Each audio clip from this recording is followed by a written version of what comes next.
Bienvenue dans cette nouvelle édition du Non-Stop Info. Au sommaire, le calendrier électoral est respecté au Burkina Faso. La période de pré-campagne officiellement débutée le 21 juin et elle s'achèvera le 18 septembre. L'élection présidentielle est elle prévue le 11 octobre. Zoom sur le port de Bobo-Dioulasso au Burkina Faso. Construit en 2010, il doit faciliter le transit de marchandises. Une capacité de 1000 conteneurs, la structure peut abriter près de 500 000 tonnes de marchandises. Sortie de la 16e promotion des diplômés de l'Université nationale de Guinée équatoriale ce samedi. L'établissement créé en 1995 a fêté sa 20e année d'existence. L'événement s'est déroulé à Bata en présence du chef de l'État. Mais d'abord, après la théorie, la pratique. L'accord de paix a été signé par toutes les parties ce samedi à Bamako, au Mali. Dimanche a eu lieu la première réunion du comité de suivi. Il doit concrétiser les engagements qui ont été pris. Les membres semblent s'être déjà mis d'accord sur le lieu du comité qui devrait siéger à Bamako, la capitale. La mission de l'ONU devrait en assurer le secrétariat. Mais déjà, des dissensions ont été ressenties au sein des groupes rebelles, notamment dans la composition des délégations. La période de pré-campagne est lancée au Burkina Faso. Elle est effective depuis dimanche 21 juin et elle s'étend jusqu'au 18 septembre 2015. La couverture médiatique d'activités électorales demeure interdite conformément au calendrier électoral. Les précisions de Lysia Kizimana. Aucune campagne électorale ne sera tolérée à partir de ce 21 juin à minuit jusqu'au 18 septembre à la même heure au Burkina Faso. Cette période de pré-campagne électorale des élections couplées du 11 octobre a été fixée pour éviter d'éventuelles activités allant dans le sens d'une campagne déguisée. Ceci dans le souci, entre autres, de mettre les deniers publics et autres biens de l'État à l'abri d'utilisation à des fins électoralistes. Un nouveau pas est franchi vers l'exécution du calendrier électoral.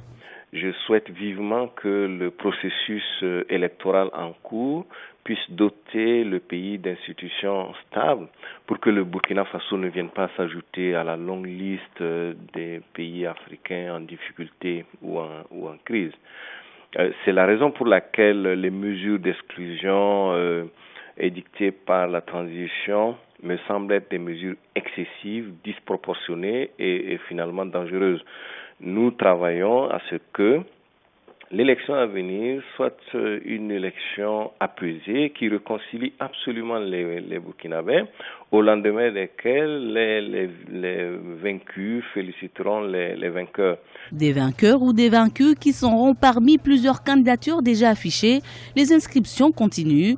Même si l'ancien ministre des Affaires étrangères, Djibril Bassolé, ne s'est pas ouvertement prononcé sur le dépôt de sa candidature, il ne l'exclut pas. Ma candidature a besoin d'être soutenue par une coalition de partis.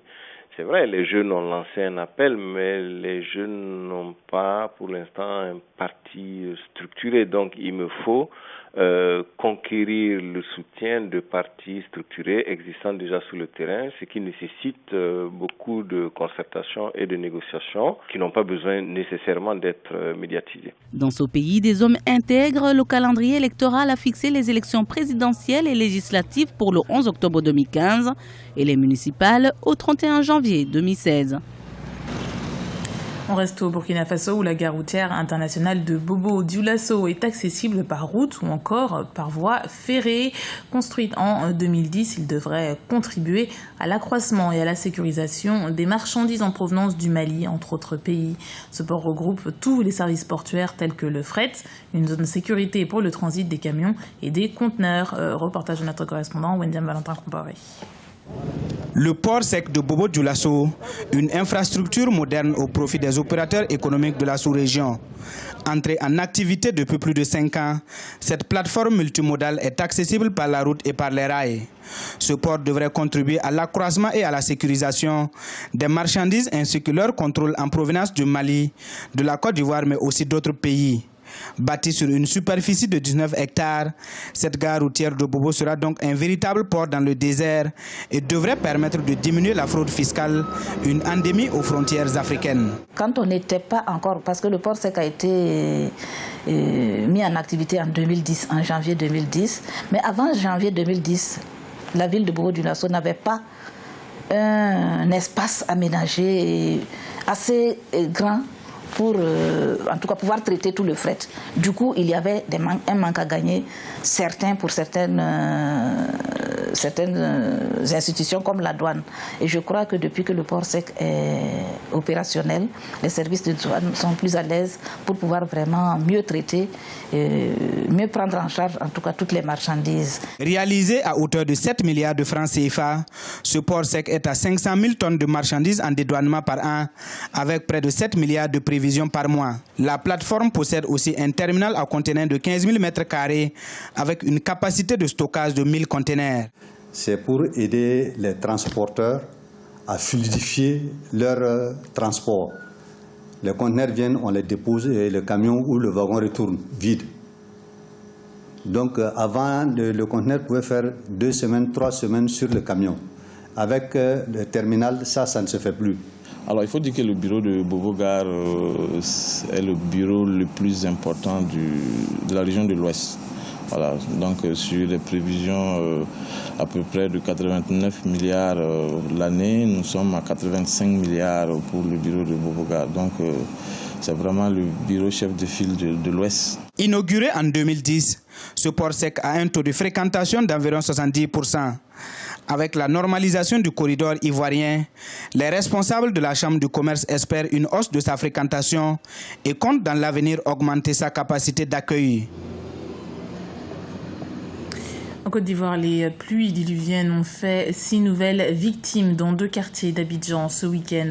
16 personnes ont déjà perdu la vie dans des inondations depuis le début de la saison des pluies. Les opérations d'évacuation des villes menées depuis plusieurs semaines n'auront donc pas suffi. Les victimes des quartiers d'Adjamé et d'Atekoubé ont été tuées par un glissement de terrain. En 2014 déjà, les intempéries avaient causé la mort de 39 personnes. Sortie de la 16e promotion des diplômés de l'Université nationale de Guinée équatoriale ce samedi, l'établissement, créé en 1995, fêtait ainsi sa 20e année d'existence. C'était à Bata, la capitale équato-guinéenne, en présence du chef de l'État, Teodoro Obiang-Nguema Bassogo. Reportage de notre correspondant Polycarpo Edomassa. 479 diplômés des facultés et écoles de l'Université nationale de Guinée équatoriale officiellement mis sur le marché de l'emploi ce samedi. Après plusieurs années de formation à l'UNGE, les nouveaux diplômés ont reçu leur parchemin à Bata en présence du président Teodoro Obiang-Nguema Bassogo et des autorités universitaires. À partir de ce jour, votre responsabilité va au-delà des diplômes. La profession n'est pas théorique, elle est pratique.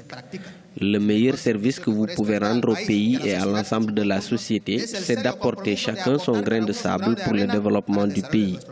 Ceci en mettant en pratique les connaissances acquises avec l'esprit nationaliste et patriotique.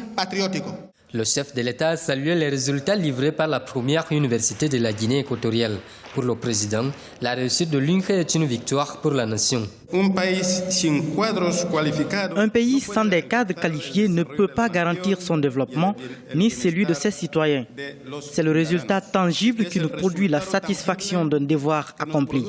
Cette université, qui est née avec de grandes difficultés, reçoit plus de 6 000 étudiants aujourd'hui et est capable de sortir ses propres diplômés qualifiés. Créée en juin 1995, l'Université nationale de Guinée équatoriale compte 5 facultés et 5 écoles qui accueillent aujourd'hui plus de 6 000 étudiants et 709 enseignants. Elle a mis sur le marché de l'emploi 16 différentes promotions de diplômés depuis maintenant 20 ans. C'était le journal de la rédaction. Merci de l'avoir suivi. Retrouvez dans un instant une nouvelle édition du Non-Stop Info sur Africa 24.